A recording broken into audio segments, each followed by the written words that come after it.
Mocht jij gaan fotograferen en je bent op zoek naar paddenstoelen, rood met witte stippen, zoek dan naar de berk. Dat is een boom met een witte schors en om die boom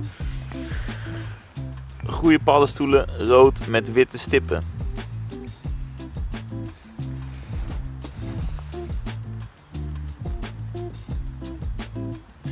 Nu zijn er hier al een paar omgegooid, maar rood met witte stippen paddenstoelen groeien dus om de berk.